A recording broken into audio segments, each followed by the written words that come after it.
will learn about plant tissue, simple permanent tissue. In the previous video, we learned that the cells of the plant tissue, meristematic tissue, keep dividing throughout their life. But as they grow and mature, their properties gradually change. After complete growth, these cells perform a specific function at a specific location and lose the power to divide. To perform a specific function, the cells acquire permanent shape, size, and function. This process is called differentiation. Such cells form permanent tissue. The tissue of the plant whose cells are fully mature, which cannot divide, is called permanent tissue. Permanent tissue is of two types: simple permanent tissue and complex permanent tissue. Let us know about the plant simple permanent tissue in detail. The outermost layer of a plant is made up of single layer of cells. This layer is called epidermis. Below the layer of epidermis, there are some layers of cells called simple permanent tissue. Tissue that is made up of only one type of permanent cells that perform the same function is called simple permanent tissue. According to function, simple permanent tissue is classified into parenchyma, collenchyma, and sclerenchyma. Parenchyma. Some layers of cells form the basic packing tissue called parenchyma. In plants, parenchyma is most commonly found simple permanent tissue. This tissue is made up of living cells and have thin cell walls. These cells are often loosely packed and have free spaces between them. Parenchyma is found in almost all plant parts. For example, roots, stems, leaves, flowers, fruits, and seeds. It serves to support the plant and stores food. Parenchyma present in stem and roots also stores nutrient and water. Therefore, these cells have a large vacuole. Parenchyma does not provide protection to the plant. Some parenchymatous tissues have cells that contains chlorophyll. Such parenchyma tissue is called chlorenchyma. These tissues perform photosynthesis. Similarly, the tissue of parenchyma, which has large air cavities in their cells, is called aerenchyma. Air cavities help the plant to float in water. Therefore, aerenchyma is present in aquatic plants. Collenchyma.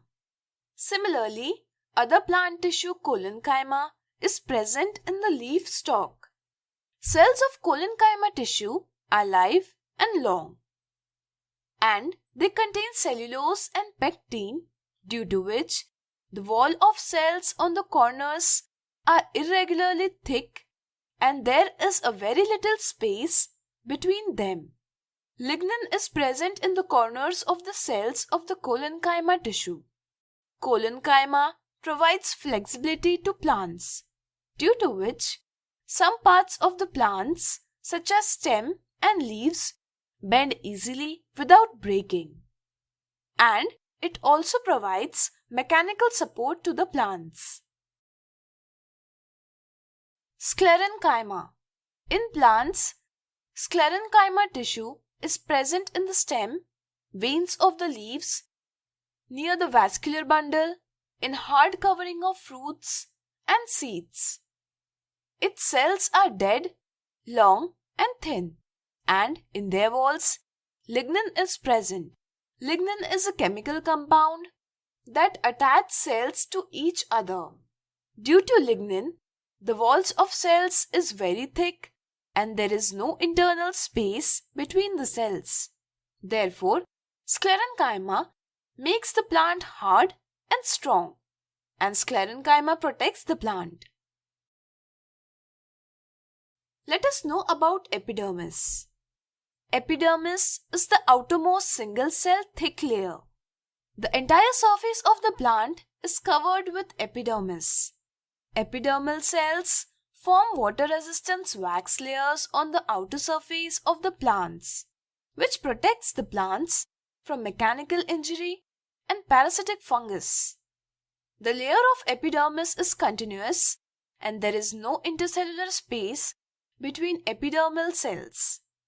Most epidermal cells are flat and their outer and side walls are thicker than the inner wall.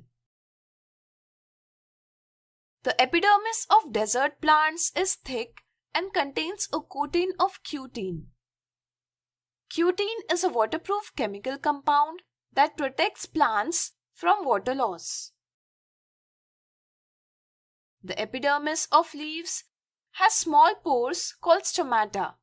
The stomata are surrounded by two kidney-shaped cells. Those are called guard cells.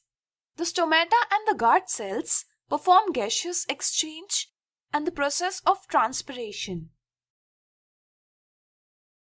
Similarly, epidermal cells present in the roots absorb water.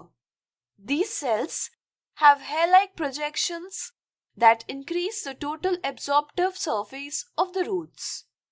Due to this, the water absorption capacity of the root increases.